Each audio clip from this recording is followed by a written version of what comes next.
Hello everyone, welcome to our channel. In this video we shall discuss the daily editorial analysis of The Hindu. चलिए 18 अप्रैल का newspaper उठा लेते हैं, देखते हैं कौन कौन से इंपॉर्टेंट एडिटोरियल्स हमने डिस्कस करने हैं। Helping a lending hand, RBI ने कल एक इंपॉर्टेंट अनाउंसमेंट जो की है, उसी अनाउंसमेंट से रिलेटेड ये एडिटोरियल है। We will be discussing that. A season of change is an editorial जो कि आईएमडी के फोरकास्ट से रिलेटेड है। नॉट एट ऑल इंपॉर्टेंट, ना ये ज्योग्राफी में यूजफुल हो सकता है, ना ही हमारे प्रीलिम्स में यूज हो सकता है। That is why you can skip this editorial. A virus, social democracy and dividends for Kerala. तो this editorial basically gives a perspective. देखिए, इस एडिटोरियल को पढ़ने का, समझने का एक बहुत ही यूनिक तरीका रहेगा। Reason being this is highly biased towards Kerala, because Hindu newspaper थोड़ा सा आप कह सकते हैं कि एक रैडिकल न्यूज़पेपर रहता है शुरू से ही। तो इस वजह से ये आप नोटिस करेंगे कि केरला से रिलेटेड इसमें जो भी बातें कही गई हैं उसको बहुत ज्यादा कह लीजिए कि शुगर कोट किया गया है। लेकिन हमें यहाँ पे जो चीजें निकालनी है for our exam point of view, because याद रखिएगा एक एस्पिरेंट जो है उसका सारी अप्रोच जो है वो बैलेंस्ड रहनी चाहिए। It should be balanced. तो उसी तरीके से हम इसके अंदर जो चीजें हैं निकालेंगे, that is social democracy. And lastly the most important, आपको याद होगा हम हमेशा बात कहते हैं कि हमारा तीसरा एडिटोरियल जो होता है वो very very very very important editorial रहता है, institutional fixes and the need for ethical politics. Now this is one editorial जहां से आपके श्योर शॉर्ट क्वेश्चंस प्रीलिम्स में और मेंस में रहने वाले हैं। रीजन बीइंग इसके अंदर 10th शेड्यूल का जो भी सिग्निफिकेंस है और इंपॉर्टेंस है उसके बारे में चर्चा की गई है। हम उसे डिटेल में उसका एनालिसिस देखने वाले। Short on laborers, a long harvest. Now this is one editorial which is pertaining to agriculture sector में जो भी issues आ रहे हैं। Now if you have been following our video series, तो आपने आज से 3-4 दिन पहले से लेके आज तक की जितनी भी वीडियोस देखी होंगी उसमें हमने एग्रीकल्चर सेक्टर के ऊपर जो भी इकोनॉमिक प्रोस्पेक्ट्स हैं, जो भी इश्यूज हैं, वो सब डिटेल में कवर किए हैं। That is why we should not cover this editorial. अगर आपने हमारी वीडियो सीरीज को फॉलो किया है तहे दिल से, तो आपको कुछ और करने की जरूरत नहीं पड़ेगी। You can skip this editorial as well. चलिए, let's start with the very first editorial, helping a lending hand. Now this is basically pertaining to RBI की जो कल की अनाउंसमेंट है, very big huge announcement. Now banks और government कह रहे हैं कि बहुत अच्छी बात है, कुछ ना कुछ मिला है हमें, कोई मिल गया। एंड आरबीआई ये बात बोली है, this is a Q for fiscal support plan. Now ये फिस्कल सपोर्ट प्लान जो है गवर्नमेंट को अब initiative, the ball is in the court of the government, क्योंकि आरबीआई ने अपना काम कर दिया है। Now RBI has infused oxygen, this is the symbol for oxygen, into the financial system with a second set of measures जो कि कल अनाउंस किए गए to combat the lockdown impact on the economy. Now most are aimed for maintaining the liquidity. ज्यादातर जितने भी announcements हुए हैं वो ज्यादातर लिक्विडिटी मेंटेन करने की कोशिश कर रहे हैं, ताकि कहीं कैश क्रंच ना हो जाए और कहीं पे भी कह लीजिए कि प्राइसेस जो है वो इस हद तक ना गिर जाए कि दिक्कतें आ जाएं। तो उस वजह से इन्फ्लेशन को, जीडीपी ग्रोथ को, सब चीजों को ध्यान में रखते हुए लिक्विडिटी मेंटेन करने की बात की। And there are some regulatory proposals as well which are aimed to make life of bankers easy. Banks की जिंदगी आसान करने के लिए, एनबीएफसीज की और बोरोअर्स की जिंदगी आसान करने के लिए कुछ slew of measures, regulatory proposals have been put forth. It is now clear that the banks prefer to calibrate its moves based on constant feedback from the ground. ये बहुत काबिले तारीफ है, आरबीआई की तारीफ हो रही है यहाँ पे, जनरली होती नहीं है सरकारी इंस्टीट्यूशंस की, बट यहां पे तारीफ हो रही है that RBI is preferring itself to calibrate हर एक मूव को, सीधे ग्राउंड से जो फीडबैक आ रहा है उसको ध्यान में रखते हुए उसी फीडबैक के बेसिस पे अपने आगे के स्टेप्स को कैलिब्रेट कर रहा है RBI. RBI would do what it takes to support the economy and also monitor the evolving situation. तो ये सारी तारीफ हो रही है जी आरबीआई की। Indeed, RBI has been very generous in its liquidity maintenance measures in the recent times, and particularly so after the lockdown began in March. Now, 22 मार्च से जैसे ही लॉकडाउन शुरू हुआ जनता कर्फ्यू के साथ ही, उसी के बाद से आरबीआई बहुत प्रोएक्टिवली मार्केट की सिचुएशन को जो है टैकल कर रहा है एंड प्रॉपर ग्राउंड रियलिटी वाला फीडबैक यूज करके अपने आगे के मेजर्स को कैलिब्रेट भी कर रहा है। There will surely be consequences for the economy. अब ये जो भी होगा इससे इकोनॉमी के ऊपर कॉन्सिक्वेंसेस तो पड़ेगा, बट वो किसी और दिन देख लेंगे। आज अभी जो समय है वो है right now at the moment जिस चीज की जरूरत है उसके हिसाब से आपको कदम उठाने की। Overarching objective now should be to keep the economy afloat by deploying all the instruments the RBI command has. Now चलिए देखते हैं क्या क्या इंसेंटिव्स हैं जो जो लिए हैं। सबसे पहली चीज, the central bank has learned from its experience the targeted long term repo operations, TLTRO, targeted long term repo operations. Now in ये जो टर्म है I will be discussing it tomorrow, कल संडे का जो हमारा, टुमारो लिख देता हूं यहां पे, टुमारो। नाउ कल संडे का जो हमारा वीडियो है, संडे का, वो आपको पता होगा, याद रहेगा, संडे के संडे हमारा करंट अफेयर्स की सीरीज चलती है। उस करंट अफेयर्स की सीरीज में I will be discussing what is TLTRO till अभी आज जो है उसका एनालिसिस देख लेते हैं। Central bank has learned from its experience of the TLTRO, ये जो TLTRO ऑपरेशंस है, targeted long term repo operations, till now when banks preferred to deploy funds in bonds of PSUs and large corporates। now इस पूरे operation के अंदर एक चीज देखी गई थी कि जितने भी बैंक्स हैं वो ज्यादातर अपने फंड्स को बॉन्ड्स के फॉर्म में, किसके बॉन्ड्स, PSUs सरकारी कंपनीज, और लार्ज कॉर्पोरेट सेक्टर की जो कंपनीज हैं उनके बॉन्ड्स के तहत, उन्हीं फाइनेंशियल इंस्ट्रूमेंट्स के तहत जो कि सिक्योर हैं, उसमें अपने पैसे को पार्क कर रहे थे। लेकिन कल आरबीआई की जो अनाउंसमेंट हुई, RBI has called out this risk of attitude, risk से बचने वाला जो ये एटीट्यूड है इसको कॉल ऑफ किया, एंड इनको बोला this attitude of the banks while announcing a further 50,000 crore, 50,000 crore का TLTRO, एक एक्स्ट्रा कह लीजिए एक ट्रांच जो है और डिक्लेयर कर दिया। लेकिन उसमें एक कैच सिचुएशन है, वो कैच क्या है, that all of this money has to be invested in bonds and papers, किसके, PSUs के नहीं, NBFCs के, नॉन बैंकिंग फाइनेंशियल इंस्टीट्यूशंस या companies, and micro finance institutions. This is where your questions from prelims can come up. Prelims में इसके ऊपर सवाल बन सकता है, एसेज में आप इन चीजों को यूज कर सकते हैं, जहां आप भारत की कैपिटल मार्केट को डिस्कस करें। भारत की कैपिटल मार्केट को जहां पे भी आप डिस्कस करेंगे वहां पे आप इस चीज का मेंशन कर सकते हैं कि अगर बैंक्स कभी जाते भी हैं अगर मार्केट में इन्वेस्टमेंट करने, तो वो फोकस करते हैं रिस्क ऑफ एटीट्यूड वाले इंस्ट्रूमेंट्स के ऊपर। लेकिन जो TLTRO का जो इनिशिएटिव जैसे आरबीआई ने शुरू किया कुछ समय पहले, आज उसमें जो अनाउंसमेंट हुई है उसमें ये रिस्क ऑफ एटीट्यूड को टारगेट करते हुए आरबीआई ने बोला कि एक्स्ट्रा जो 50,000 करोड़ रुपए आपने अगर लेने हैं तो वो तभी मिलेंगे अगर आप बॉन्ड और paper of NBFCs and micro finance institutions में इन्वेस्ट करते हैं। अब इसका रिस्पॉन्स क्या आता है, it will be interesting to watch. दूसरी चीज जो हुई, रिड्यूस किया reverse repo rate by another 25 basis points to 3.75%। अब ज्यादातर बैंक्स क्या करते थे, वो लेजी बैंकिंग एटीट्यूड जो है वो फॉलो करते थे, जिसमें बैंक्स अपना पैसा आरबीआई के पास छोड़ देते थे और उससे रिवर्स रेपो रेट पे कह लीजिए कि सिक्योरिटीज ले लेते थे, उठा लेते थे। Now all of this causes a concern, क्योंकि पैसा अब आरबीआई के पास पड़ा रहेगा एंड बैंक्स क्या कहेंगे कि हमें आराम से रिटर्न आ रही है, हमें कोई टेंशन नहीं है। This is what is known as lazy banking, क्योंकि बैंक्स अब आराम से बैठे, उनका पैसा जो है सिक्योर है आरबीआई के पास, आरबीआई थोड़ी भाग जाएगा, तो उनको रिटर्न मिलते रहेंगे। तो इसी वजह से आरबीआई ने इस चीज को अनअट्रैक्टिव बनाने के लिए बैंक्स को, ताकि वो बैंक्स जो है लेजी बैंकिंग में ना इंडल्ज हो, इसीलिए इस रिवर्स रेपो रेट को 25 बेसिस पॉइंट्स और कम कर दिया। पहले 4% था, अभी 4.25% कर दिया। By parking excess funds with the central bank rather than lending, banks जो है लेजी बैंकिंग का कह लीजिए कि प्रोसेस जो है फॉलो करते थे। As much as 6.9 lakh crore rupees, करीब करीब 7 लाख करोड़ रुपए, करीब I know it is a huge difference, करीब 10,000 करोड़ के आसपास का डिफरेंस है, बट स्टिल करीब 7 लाख करोड़ रुपए was parked with the RBI as on April 15। 15 अप्रैल तक की बात करें तो ये लेजी बैंकिंग के प्रोसेस में 7 लाख करोड़ के आसपास बैंक का पैसा आरबीआई के पास पार्क था।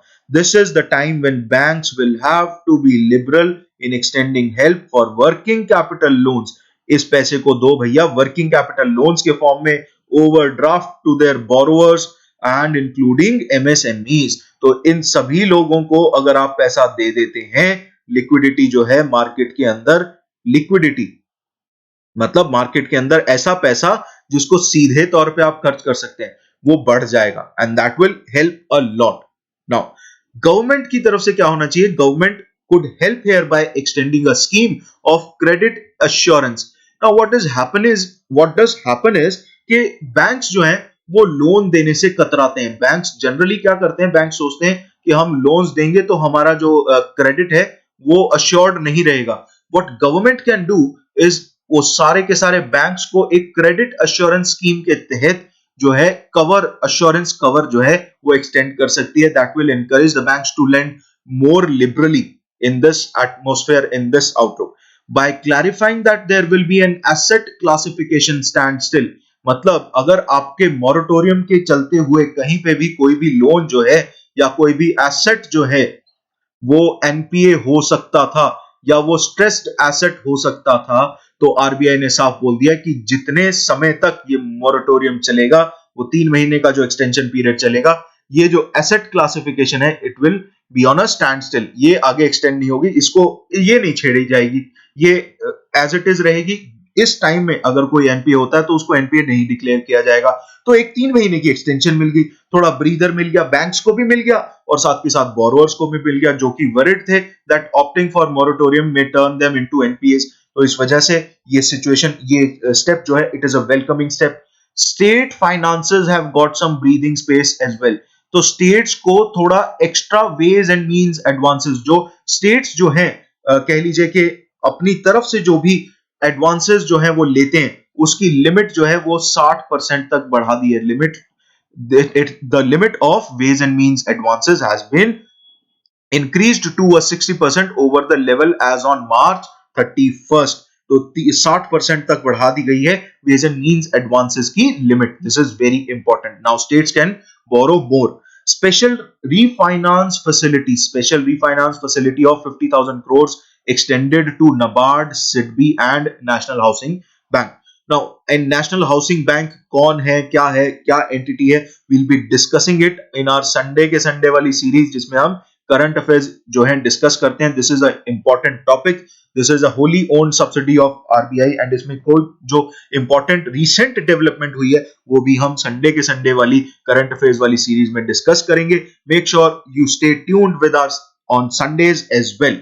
संडे को आप गर्मा गर्म चाय की प्याली के साथ हमारा ये वीडियो एनालिसिस देख लीजिएगा, करंट अफेयर्स देख लीजिएगा, तो लाइफ बन जाएगी। Now RBI has done what it could. It is now over to the government. Now the ball is in the court of the government for a fiscal support package. अब ये जो extra package, extra पैसा जो है RBI ने infuse किया है market के अंदर, अब गवर्नमेंट को कुछ ऐसी पॉलिसी, रोबस्ट पॉलिसी जो है निकालनी पड़ेगी जिसके चलते हुए ये पैसा सही तरीके से आम जनता तक, या कह लीजिए लास्ट माइल, जिसको कहा जाता है लास्ट माइल कस्टमर, या फिर उसे आप कह सकते हैं कि कंज्यूमर एंड कंज्यूमर, हर एक व्यक्ति तक, आखिरी भारतीय तक भी उसके बेनिफिट्स पहुंच सकें, इसके लिए सरकार को एक फिस्कल सपोर्ट पैकेज जो है डिवाइस करना पड़ेगा। चलिए, now moving on to the next editorial, second editorial of this analysis video,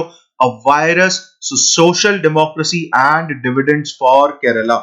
मैंने जैसे कि बोला था कि दिस इज वन एडिटोरियल जिसमें केरला की तारीफ की गई है। हमने सिर्फ और सिर्फ उन चीजों पे फोकस करना है जो कि सोशल डेमोक्रेसी से रिलेटेड है, कि सोशल डेमोक्रेसी केरला में अगर है तो वो किस तरीके से है।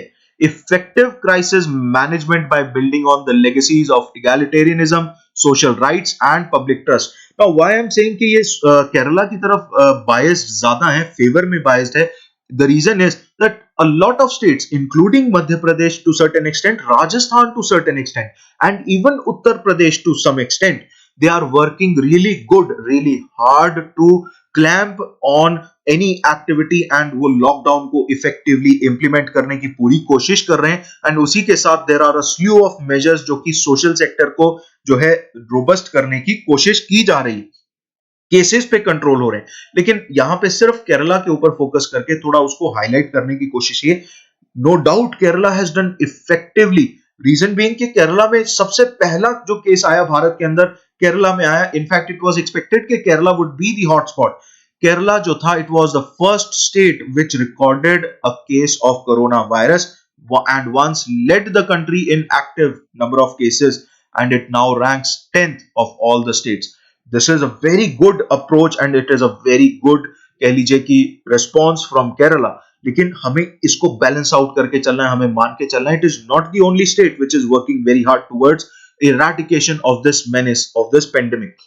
It is the states that are actually implementing the lockdown measures, both in containing the spread and addressing the welfare consequences of the lockdown.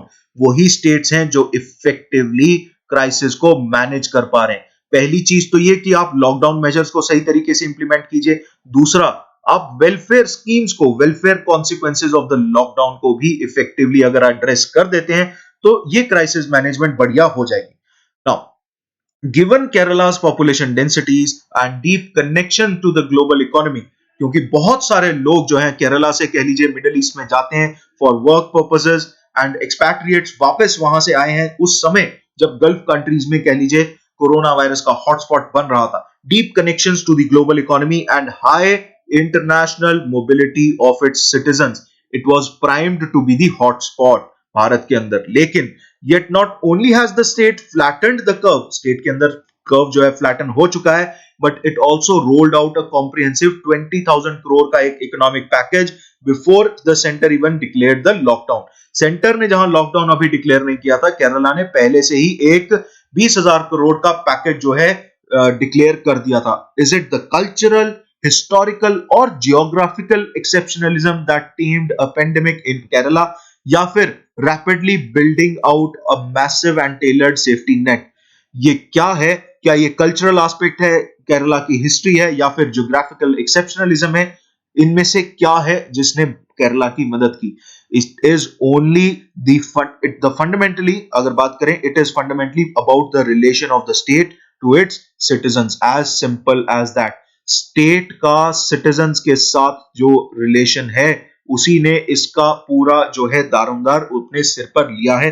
That is the reason of the success of Kerala story. Now 1957 में जब state जो है वो carve out होता है, 1957 से अगर हम बात करें, through alternative coalitions of communist and Congress led governments, यहां पे अब नाम जो है आपने नहीं पढ़ने, लेकिन अगर हम देखें तो एक ऑल्टरनेटिंग कोएलिशंस जो है वो स्टेट के ऊपर राज करते रहे, तो उसमें से जो एक चीज निकल के आई वो थी social democracy. Now the reason why I am saying कि ये नाम नहीं पढ़ने हैं, द रीजन इज, अगर आप ये नाम पढ़ते हैं तो आप पॉलिटिकल हो जाएंगे। आप पॉलिटिकल हो जाएंगे तो आप एग्जाम में सही आंसर नहीं लिख पाएंगे। आपने बिल्कुल कतई भी पॉलिटिकल नहीं होना है। तो बेसिकली हमने जो ये देखना है, हमने ये बोलना है कि 1957 से भैया केरला जो स्टेट है, it has been facing iterating a cycle of social mobilization and state responses, जिसकी वजह से एक रोबस्ट सोशल डेमोक्रेसी जो है वो सामने आती है। Now social democracy is not the same as socialist democracy.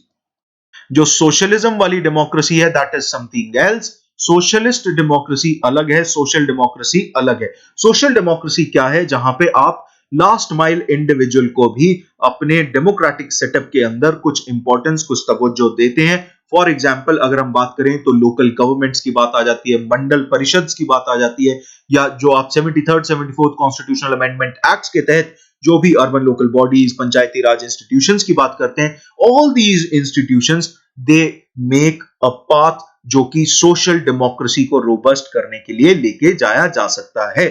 The current crisis underscores the comparative advantage of social democracy. Now basically यहाँ पे जो बात की गई है, चर्चा की गई है, इसमें यही बोला गया है कि केरला को जो फायदा हुआ है वो सोशल डेमोक्रेसी होने के कारण हुआ है। Social democracy, now this is one quote जिसके ऊपर सीधे तौर पे स्टेटमेंट बेस्ड सवाल आ सकता है। ध्यान रखिएगा, दिस इज वन कोट जहां पे आपको सीधा एसए भी पूछा जा सकता है, आपको जीएस 2 में सवाल आ सकता है, जीएस 1 में भी सवाल आ सकता है, थोड़ा ख्याल रखिएगा। इनफैक्ट एथिक्स के पेपर में जीएस 4 में भी सवाल आ सकता है, ख्याल रखेंगे। Social democracies are built on an encompassing social pact. ये क्या सोशल पैक्ट है जिसके ऊपर ये सोशल डेमोक्रेसीज बनती हैं? With a political commitment to providing basic welfare. पहली चीज, पॉलिटिक्स की तरफ से अगर हम पॉलिटिकल पार्टीज की तरफ से बात करें तो एक कमिटमेंट हो to provide basic welfare and a broad based opportunity to all citizens for participation. यहां पे लिखा नहीं है पर मैं अपनी तरफ से आपको बता रहा हूं, पार्टिसिपेशन ऑफ सिटीजंस जहां पे इंश्योर हो जाती है।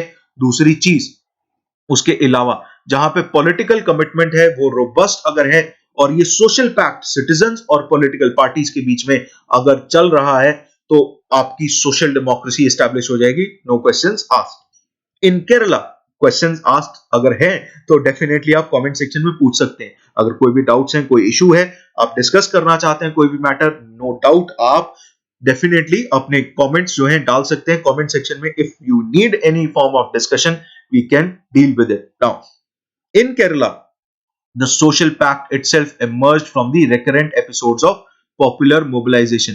चाहे वो टेम्पल एंट्री मूवमेंट की बात हो 1930 के दशक में, फिर पेजेंट एंड वर्कर्स मूवमेंट 1950-1960 के दशक में, and a mass literacy movement in 1980s।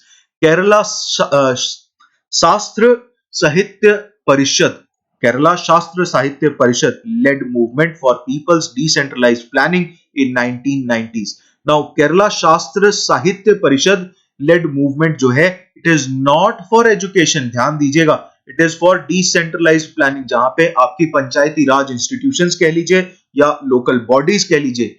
And particularly हम बात करें तो अभी रिसेंटली जो जेंडर बेस्ड इश्यूज हैं और एनवायरमेंटल मूवमेंट जो है उन्होंने जो कह लीजिए तूल पकड़ी है केरला के अंदर, तो उसी के चलते हुए केरला में आप कह सकते हैं सोशल डेमोक्रेसी और ज्यादा इनग्रेन्ड हो रही है और ज्यादा रोबस्ट हो रही है।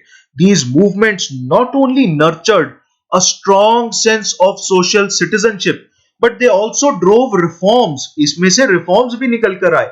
That have incrementally strengthened the legal and institutional capacity for public action। तो लीगली इंस्टीट्यूशनल कैपेसिटी की अगर हम बात करें, लीगल एस्पेक्ट की बात करें, तो पब्लिक एक्शन को रोबस्ट करने का काम किया इसी सोशल सिटीजनशिप की स्ट्रॉन्ग सेंस ने। दूसरी चीज, the emphasis on rights based welfare. आपका हक है, आपका अधिकार है ये वेलफेयर, जहां पे स्टेट की ड्यूटी एक तरफ, लेकिन आपका अगर हक होगा वेलफेयर को डिमांड करने का तो आप उसको अच्छे तरीके से इंप्लीमेंट करेंगे। स्टेट के ऊपर एक ऑब्लिगेशन ओवर एंड अबव जो है वो आ जाता है। That is why rights based approach towards welfare schemes is the very fine way. बहुत सही तरीका है, इफेक्टिव तरीका रहता है। And it has driven by and in turn has reinforced a vibrant organized civil society. ये राइट बेस्ड अप्रोच को ensure करने के लिए, राइट बेस्ड वेलफेयर को इंश्योर करने के लिए सिविल सोसाइटी जो है वो रोबस्ट हो गई, वो वाइब्रेंट हो गई, उसका एक स्ट्रॉन्ग नेटवर्क जो है केरला में देखने को मिलता है, which demands continuous accountability from the front lines state actors. Now third reason क्या है कि सोशल डेमोक्रेसी केरला में आई? Constant demand side pressure of highly mobilized civil society and competitive party system. इसकी वजह से सारी की सारी गवर्नमेंट्स जो कि केरला में आई उनके ऊपर एक प्रेशर, एक दारोमदार रहा, regardless of the party in power. क्या, किसके लिए? To deliver public services, public service deliver करने के लिए, and to constantly expand the social safety network. तो सोशल सिक्योरिटी स्कीम्स की अगर हम बात करें, सोशल सिक्योरिटी स्कीम्स की अगर हम बात करें तो वो इसी वजह से रोबस्ट हो जाती है, इसी वजह से केरला के अंदर बेटर इंप्लीमेंटेशन देखने को मिलती है। एंड लास्टली अगर हम बात करें तो एम्पावरिंग ऑफ लोकल गवर्नमेंट्स, उसकी वजह से भी सोशल डेमोक्रेसी रोबस्ट हुई केरला के अंदर। Nowhere in India are local governments as resourced and as capable as in Kerala. So Kerala model of local governments should be implemented throughout the country. In fact, यहाँ पे अगर मैं बात करूं, Rajasthan can also be one example। Rajasthan भी एक example हो सकता है जहां पे पंचायती राज इंस्टीट्यूशंस को रोबस्ट किया गया है। इसके ऊपर अभी recently Haryana has been working towards increasing the efficiency of Panchayati Raj institutions. And finally all of this ties into the greatest asset of any deep democracy, the generalized trust जो जनता का निकल कर आता है, ट्रस्ट जो निकल कर आता है from a state that has a wide and deep institutional surface area and that on balance treats the people not as a subject, वो अपने सब्जेक्ट्स नहीं मानती या क्लाइंट्स नहीं मानती, but as rights bearing citizens। जहां पे आप जनता को राइट्स बियरिंग सिटीजंस मानना शुरू कर देते हैं, वहां पे एक जनरलाइज्ड ट्रस्ट निकल कर आता है सिटीजंस का टुवर्ड्स द स्टेट। एंड जब ऐसा होता है तो स्टेट की तरफ से जो भी इनिशिएटिव होते हैं उनका इफेक्टिव इंप्लीमेंटेशन होना लाजमी है। This is the second editorial for you guys, ये एनालिसिस यहीं पे ही है। एंड अभी चलते हैं हम आखिरी एडिटोरियल की तरफ, जो आपको पता है, अगेन मैंने बोला है, very very and very important editorial of today, institutional fixes and the need for ethical politics. Now it seems कि ये बहुत कह लीजिए कि रिपीटेटिव एडिटोरियल है, लेकिन द रीजन इज कि इससे एक बात निकल कर आती है कि भैया जो 10th शेड्यूल है ना, 10th schedule is now in news. तो ये रडार में आ जाता है यूपीएससी के रडार में अगर आ गया तो उसमें प्रीलिम्स में सवाल आ सकता है। प्रीलिम्स में नहीं पूछा तो वो मेंस में पूछ लेते हैं, मेंस में नहीं पूछा तो वो इंटरव्यूज में पूछ लेते हैं। कहीं ना कहीं इस चीज को जो है पकड़ लेंगे और आप कहेंगे कि सर ने बताया नहीं। ठीक है, मैंने बताया था, एनालिसिस की वीडियो आपने देखी थी। चलिए शुरुआत करते हैं, institutional fixes and the need for ethical politics. Now मुझे लगा ही नहीं, मैन ऐसा बोलता है 10th शेड्यूल कहता है कि मैं तो लगा ही नहीं, मैं किसी को ही नहीं लगा। रीजन बीइंग, जितना भी आप देखें तो नोटिस ये किया जाता है कि 10th शेड्यूल की इफेक्टिव इंप्लीमेंटेशन कभी सही से होती नहीं, इफेक्टिव इंप्लीमेंटेशन कहीं पे भी देखने को नहीं मिल पा रही। एंड ऐसे में we need to rethink the entire law, a law that has little implementation, anti-defection law. We need to rethink the entire law itself. It is important to examine whether the anti-defection law fulfills any purpose or not. This law raises the fundamental concerns. क्या? What is the role of a legislator in a parliamentary democracy? Particularly अगर हम बात करें federal structure के अंदर एक legislator का role क्या रहता है, ये एक सवालिया निशान जो है ये एडिटोरियल कह लीजिए कि हमारे सामने पुट फोर्थ करता है। इट डिनाइज, जो 10th शेड्यूल है, it denies the right to take, legislator को ये राइट डिनाई किया जाता है। It denies the legislator the right to take a principled position on a policy matter and reduces him to an involuntary supporter of the whims of party bosses. तो जो party ने जो stand लिया है, अब चाहे उसका एथिकल कह लीजिए और उसका इशू कह लीजिए, उसका मोरल कह लीजिए एक लेजिस्लेटर का, वो माने या ना माने, जस्ट बिकॉज पार्टी कहती है। फॉर एग्जांपल राहुल गांधी जी कई बार जरूरत से ज्यादा ही सरकार का क्रिटिसिज्म करने लग जाते हैं एंड वो समझते नहीं है कि इंप्लीमेंटेशन हैज देयर ओन कह लीजिए रेपरकशंस। तो फॉर एग्जांपल आजकल एक नया वर्ड पकड़ा है उन्होंने, वो वर्ड है स्ट्रेटेजिक वर्ड पकड़ा है। तो अलग अलग फॉर्म्स में, अलग अलग टोन्स में स्ट्रेटेजिक वर्ड बोल रहे हैं। नाउ ऐसे में एक लेजिस्लेटर, अगर राहुल गांधी जी का भी कह लीजिए, जैसे फॉर एग्जांपल हम सार्केज्म में उनका मजाक भी अगर उड़ा रहे हैं, तो ऐसे में ये हमें समझना होगा कि लेजिस्लेटर के पास कोई अधिकार नहीं है कि वो पार्टी के जो बॉसेस हैं, आला कमान है, उनके खिलाफ जाके अपने मोरल के बेसिस पे, अपने एथिक्स के बेसिस पे सही डिसीजन ले, सही प्रिंसिपल्ड पोजीशन ले on a particular policy matter. And constitutionality of the 10th schedule, it was challenged in a very important Kyoto Holohan case of 1992। 1992 की जो ये 3:2 की जो वर्डिक्ट थी, 3:2 मतलब 3 जजेस ने इसके हक में फैसला दिया, 2 ने इसके खिलाफ फैसला दिया। तो दिस इज वेरी इंपॉर्टेंट, 5 जजेस का बेंच बैठा। It upheld the law while reserving the right of judicial review of the speaker's decision. Now, a few months earlier, मैं पहले कभी जब हिंदू एनालिसिस कहीं किसी क्लास में करवा रहा था तो मैंने वहां पे ये बात बोली थी, मैं आपको दोबारा बता रहा हूं कि जहां पे स्पीकर के डिसीजन के ऊपर जुडिशियल रिव्यू है, स्पीकर के इन डिसीजन के ऊपर कोई जुडिशियल रिव्यू नहीं है। No judicial review lies on indecisiveness of speaker and कोई टाइम लिमिट भी सेट नहीं है कि स्पीकर को इतने समय के अंदर जो कंप्लेंट आती है 10th शेड्यूल के अंदर उसके सामने उसके ऊपर डिसीजन लेना है। तो अभी रिसेंटली अगर मैं बात करूं तो जनवरी के आसपास ये इशू उठ के आया था हमारे सामने, जिसमें ये बात बोली गई थी कि सुप्रीम कोर्ट को ये बोला गया कि आप एक कॉन्स्टिट्यूशनल बेंच बिठाइए या आप किसी तरीके से स्पीकर की जो ये पावर है, इसको अनब्राइडल्ड पावर को कंट्रोल कीजिए। आप टाइम लिमिट जो है वो बताइए, टाइम लिमिट लगा दो डिसीजन की। अब जब टाइम लिमिट लग जाएगी, स्पीकर फटाफट से डिसीजन लेगा, वो डिसीजन जुडिशियल रिव्यू के एम्बिट में आ जाएगा एंड वो डिसीजन जो है अगर गलत हुआ तो फिर वो जो है आप कॉन्स्टिट्यूशनैलिटी के बेसिस पे उसको नल एंड वॉइड डिक्लेयर कर सकते हैं। That can help you out. लेकिन अब क्या है, क्योंकि किहोतो ओलोहान में ये जो बोला है वो स्पीकर के डिसीजन के ऊपर जुडिशियल रिव्यू अलाउ किया है। स्पीकर अगर कंप्लेंट के ऊपर खुद खड़ा होए स्पीकर एंड कुर्सी खाली करे एंड वो कंप्लेंट आई, कंप्लेंट के को कुर्सी पे रख के एंड खुद बैठ जाए कंप्लेंट के ऊपर, इनडिसाइसिव हो जाए, तो उसके ऊपर कोई भी जुडिशियल रिव्यू नहीं है। Now the question lies in the fact, this is something इस एडिटोरियल में नहीं लिखा है, प्लीज मेक श्योर ये चीज आप नोट अलग से कर लें। हाँ, एक और चीज, लिंक जो है डिस्क्रिप्शन में आपको मिल जाएगा इस प्रेजेंटेशन का, तो आप अगर प्रेजेंटेशन सीधे तौर पे डाउनलोड कर लेते हैं तो आपको नोट्स बनाने से थोड़ी छुट्टी मिल सकती है। बहुत सारी चीजों के नोट्स बनाने पड़ते हैं, this is something that you can avoid. Now speaker की अगर हम बात करें तो स्पीकर और सीजेआई का, चीफ जस्टिस ऑफ इंडिया का ऑर्डर ऑफ प्रेसिडेंस देखना बहुत जरूरी है।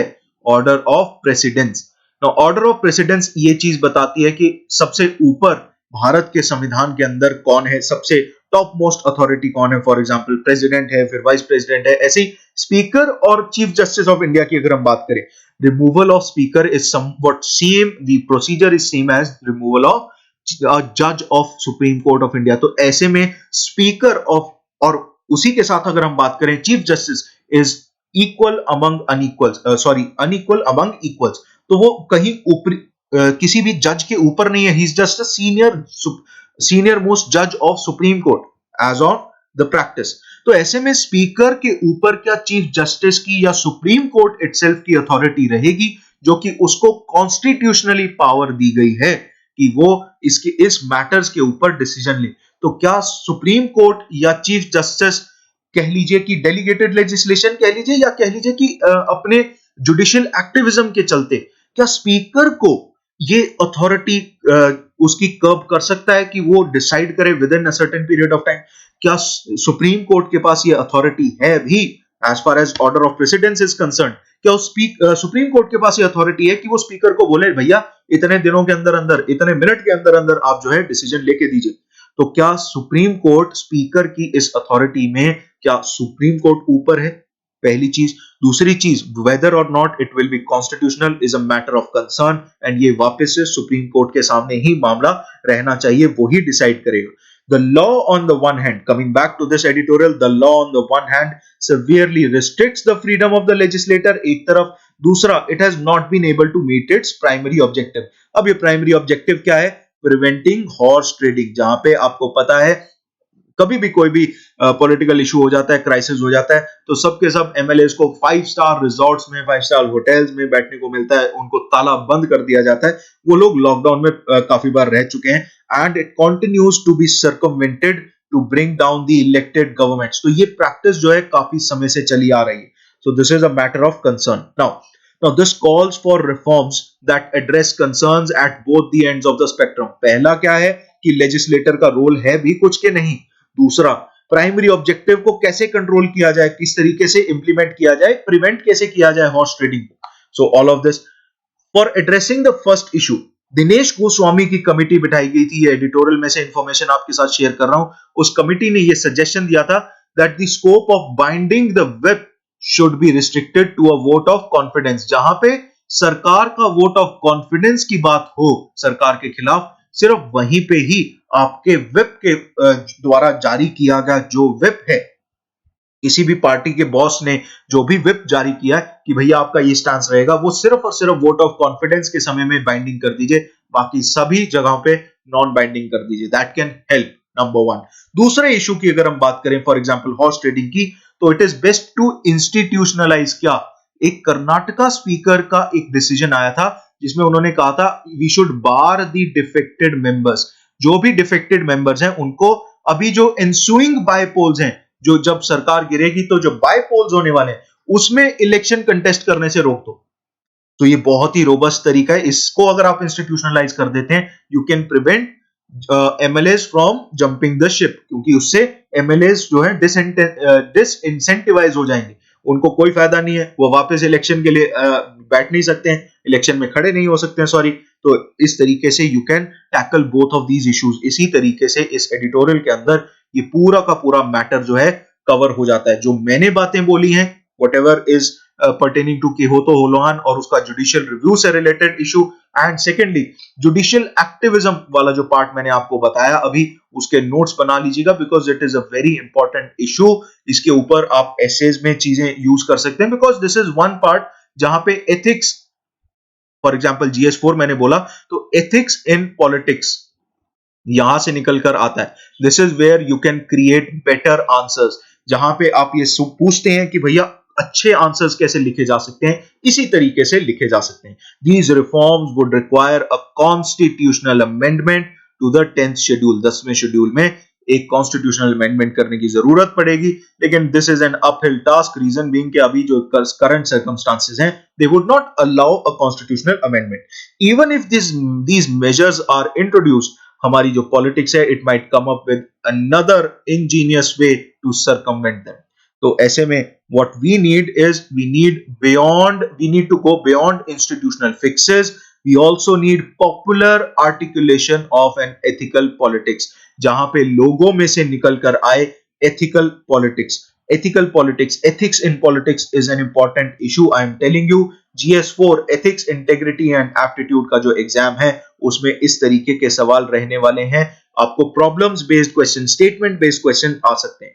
Now this is why this editorial was very important. अभी इस एडिटोरियल एनालिसिस वीडियो में इतना ही, और हाँ, लाइक शेयर एंड सब्सक्राइब जरूर कीजिएगा चैनल को। एंड उसी तरीके से मैंने यहां पे बना दिया, मैं बहुत गंदी ड्राइंग कर रहा था इसी वजह से यहां पे बनाया मैंने, बेल आइकन को याद रखिएगा, उसे जरूर दबाइएगा। इंपॉर्टेंट नोटिफिकेशंस आप लोगों को आपके मोबाइल फोन्स की स्क्रीन के ऊपर, आपके लैपटॉप्स की स्क्रीन के ऊपर साफ तौर पे, सीधे तौर पे हमारे चैनल के थ्रू मिलती रहेगी, तो आपको इंपॉर्टेंट कंटेंट जो है साथ के साथ अवेलेबल रहेगा। Thank you for watching this video. जाते जाते एक और बात कहना चाहूंगा, whichever exam you want your success to lie in, it would require for you to see things differently. Thank you so much for watching. This is me signing off from Nyaya Academy of Wisdom. Thank you guys.